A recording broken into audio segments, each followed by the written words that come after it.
Okay, so have we lost the plot for residential design? I've been doing building services design for 30 years, and my question is, have we completely lost the plot? My worry is that for buildings like this, they will be too hot to live in, basically. Overheating is bad for people, and the alternative of air conditioning is bad for the environment. And good design can stop this. And that's my message. And I could actually stop there, but these talks are supposed to go on for 23 minutes. So, so I better do a bit more. But that's what I want you to take away. So I've worked on or had oversight of 6 different residential projects in the last 4 or 5 years. And half of them we reckon we're going to overheat. And all of those 3 that we managed to address, so we managed to fix those issues. But in the UK, that just shouldn't be necessary. We have a lovely temperate climate here in the UK. There are almost no days of the year when it's too hot to be comfortable out of doors. And we should keep it like that indoors. We shouldn't be designing buildings that overheat. Overheating is bad for your health, particularly with disturbed sleep and heat stress, and it can cause heat stroke in extreme cases. There was a heat wave in London in 2003, and it lasted a week, and the statistics show it caused an extra 600 deaths. So it's a growing problem. Air conditioning, the other alternative, is bad for the environment because it releases CO2, which causes global warming. And we spent all this time and money improving standards of insulation and air tightness to save energy. It would be absolutely madness to go and increase it again by putting in air conditioning. And as well as that, do we really want the balconies on all our lovely new buildings to be covered in stuff like that? I really don't think so. I'm not talking about the high-end market here. I'm sure Elton John and Abramovich won't be bothered about what I'm saying here. But what I'm saying is, for the majority of us in the UK, we shouldn't need it. I'm going to ask for a show of hands now. For all of you who live in ordinary residential accommodation like that, put your hands up if you don't have air conditioning. Right then. The next question is, all of you who do have air conditioning. Now, I'm completely happy for you to pretend that it was put there by the landlord. You didn't choose it. Somebody else put it there. But just a show of hands for those who do have air conditioning at home. Don't be embarrassed. Right, okay, I thought there might be 1 or 2. Apparently it's 3% in the UK. But that works. Okay, anyway, so let's keep it that way, all right? All we need to solve this is good design. Now, we've tackled this with other types of buildings over the years. We've designed commercial buildings like this to be naturally ventilated, and the process even has its own name. It's called good passive design. We just seem to have forgotten that for residential buildings. Some of you will remember there was a big schools rebuilding programme with Tony Blair's government. I looked it up actually. They spent actually £45 billion rebuilding the schools, and that was a good thing. But if you look back at the reports that prompted that, one of the reasons was that the poorly designed schools from the 1960s would overheat. And I can remember that exams always seemed to happen in a heat wave and took place in overheated exam halls. But isn't it incredible, though, that £45 million was spent partly because of poor design in the past? In around the 2000s, the Department of Education produced new design standards. Arup contributed to these standards, which included acoustics and how to achieve comfort by natural ventilation only. We designed loads of schools and produced loads of diagrams along the lines of this, and we had to do lots of studies to prove that it didn't overheat, and that's a simplification of the criteria. Maybe we will have to do studies like this for our new residential. Don't really want to go there, but maybe we're going to be driven there. Now, residential ought to be easy to design, okay? It's not like offices crammed full of people and lights. It's not like schools crammed full of school kids. So it should be fairly easy. There is one particular difference with residential, and that's this thing about water vapour. We all produce loads of water vapour from cooking and showering and washing and stuff. We did some calculations actually. The average family of 4 produces 8 litres of water during a day. Apparently 5 of those 8 litres are perspiration. That got an during the rehearsals as well. We can deal with that with mechanical ventilation systems. If you don't do that, you get condensation, and if you don't deal with that, you get mold. And that's not only is unsightly, but it has all sorts of health issues. And the reason for going on about this is that's got to be there anyway for residential, but these background ventilation systems won't do the summertime overheating. You need about 8 or 10 times more ventilation than that in the middle of the summer. Distinct difference. Don't get confused about that. So what else do we need to think about? Our cities suffer from the urban heat island effect. It means that the centre of the city is about 4 degrees warmer than the countryside. And at night time, it can be 8 degrees warmer. It's our own bit of local global warming. The parks, actually, if you look at the plan, the parks show up as a cooler area. And it just goes to show the benefit of having vegetation and green roofs and things. Now, I do need to talk a little bit about how the overheating actually works.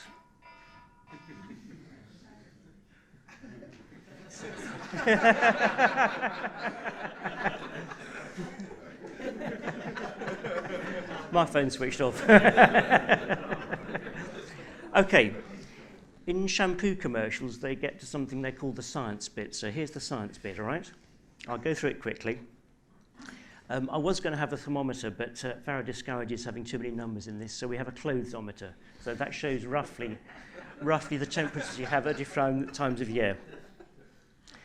So these are some quick case studies. So in wintertime, with an old flat, 0 degrees outside, comfortable inside, but you've got no insulation. These red things are heat bubbles. This is a complete invention just for the purpose of illustration, okay? It doesn't exist at all in real life, but it's just to illustrate where the heat's flowing. And 1 row of bubbles is about 500 watts, if you really want to know.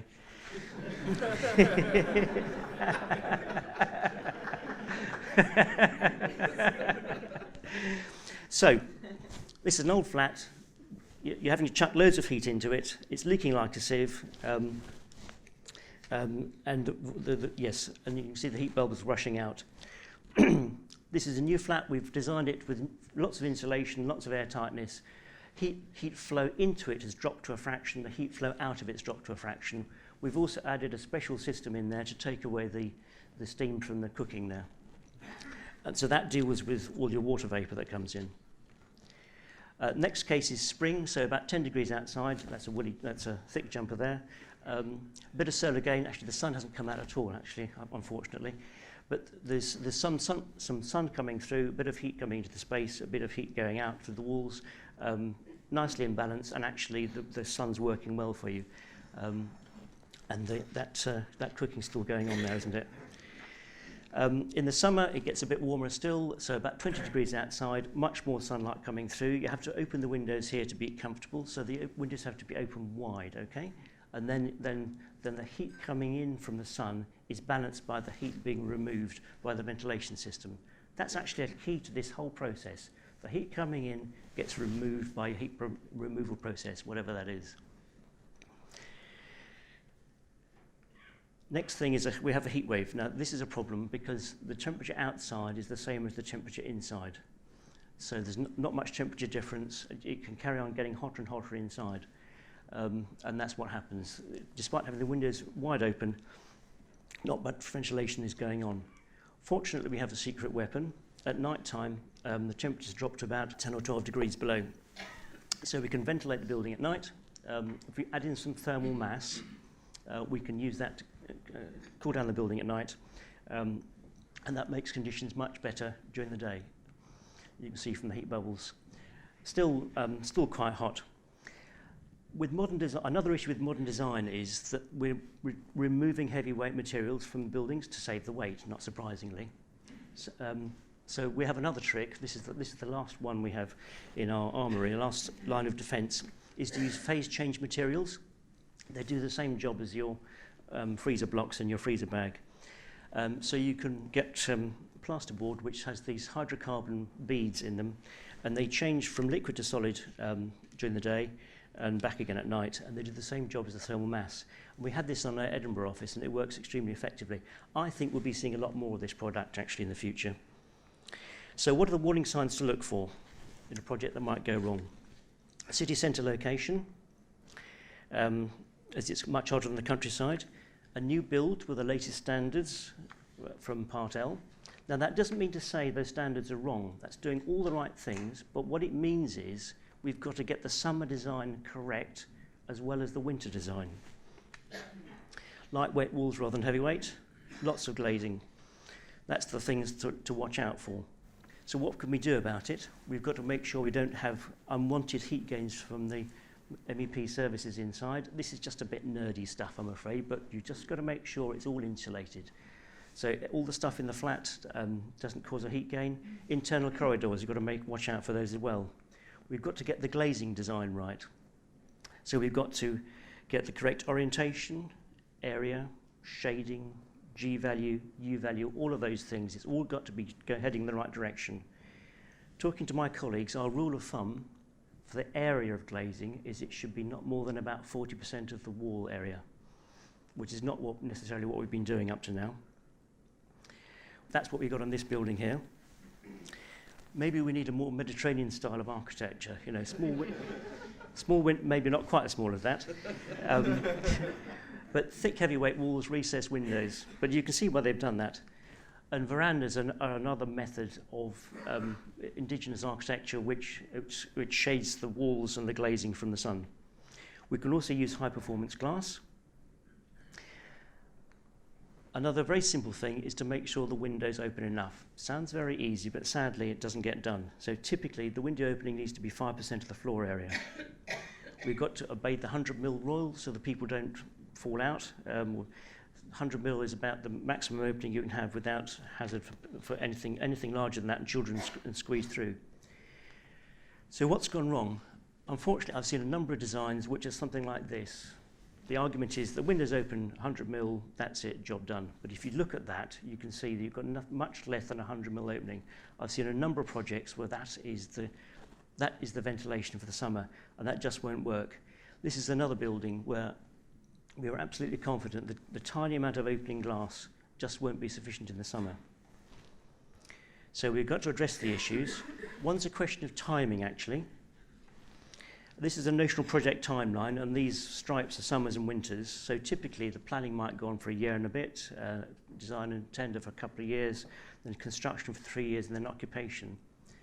And you won't find out you've got a problem until the first summer after occupation. And actually you've got to build it in right at the planning stage, make sure the design's right at that point. So timing is really important. There is a calculation you can do, and under the building regulations, the SAP calculation. We don't think that works very well, do we? We don't think it gives a very helpful answer, sadly. But if we don't get this right ourselves, the government will step in with regulations.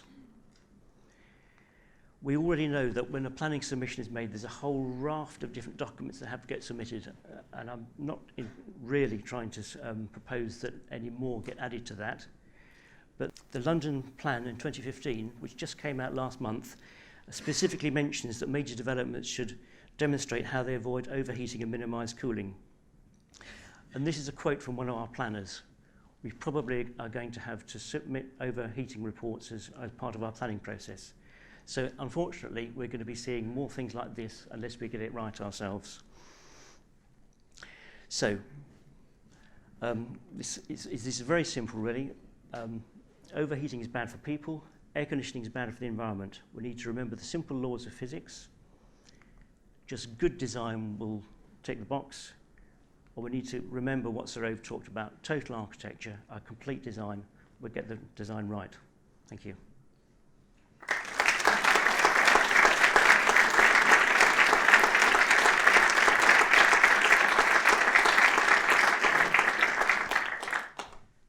So any questions? Yeah, what you do about, you talked about windows only opening 100mm. Yes. By the time the frame's there, it's probably gaps only about 50 or something. What do you do about that? Well, you have a different design of window. You can, well, you know, we're clever people, aren't we? We don't settle for. Yeah, the design for the school that you drew originally. had windows which opened much wider than that. So you can get a tilt and turn design which could open, in my sketches we had them opening completely horizontally. You can get a completely open window which has still got only a 100 mil gap, but leaves much more unobstructed opening. So, you know, if we're careful about it, we can achieve it.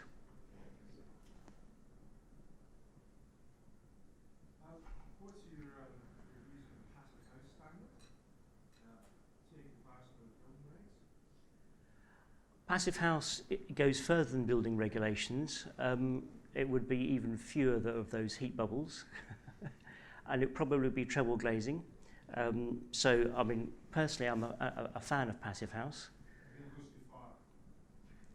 No, the same issues apply with passive house, that you've got to get the summer design right. And if you look at the passive house design guidance, it says exactly that. You've got to make sure that it doesn't overheat in the summer. And passive house focuses, I think, quite a lot actually on south-facing glazing with deep overhangs, which naturally control the solar gain. Will the passive design measures still be enough when we have longer, more extreme heat waves in 2050 or 2080? Yes, I mean, I should have put in about global warming, which would add about 2 to 4 degrees further on top of all of this lot, so that just makes it worse. So even more reason for getting it right now if our housing is going to last till then. But yes, it just puts us, it's even more important to get the design right now. I take it from your photographs that the traditional Victorian house is far better design than the modern blocks that are going up now. In terms of the area of glazing, yes. In terms of being leaking like a sieve, no. Some of us putting this together, we were saying, oh yeah, that sounds like my house, you know, radiators on the whole time. And so, you know, I'm a great believer in all the modern housing that we can improve our game. But say, I think we're getting the design for the winter correct, but we just got to make the design for the summer correct as well. And we're missing that at the moment. Do you think dual aspect dwellings are the way to go? Should they be? There's already kind of pointers towards it, and the planning policy recommends it, but it never becomes a deal breaker in terms of the design. So you just end up with reporting the proportion of dwellings that have the dual aspect, and sometimes we do a corner dual aspect to get away with that as well. This is for cross ventilation. Yeah, I mean, sorry, that's another aside I should have mentioned. It was in my script, but I did. Cross ventilation is really important. So the slightest breeze works very well in the summer. So yes, dual aspects is another big benefit. And it may be, to get these things solved, we will end up with housing which is less dense than we have at the moment, less units packed into a certain footprint. We might just have to spread it out a bit more. I thought it was really interesting. We've got to really be thinking about these sorts of issues. We've got to stop designing. It's quite clear we've got to stop designing in the old way, and we've really got to think about heat and how we deal with it.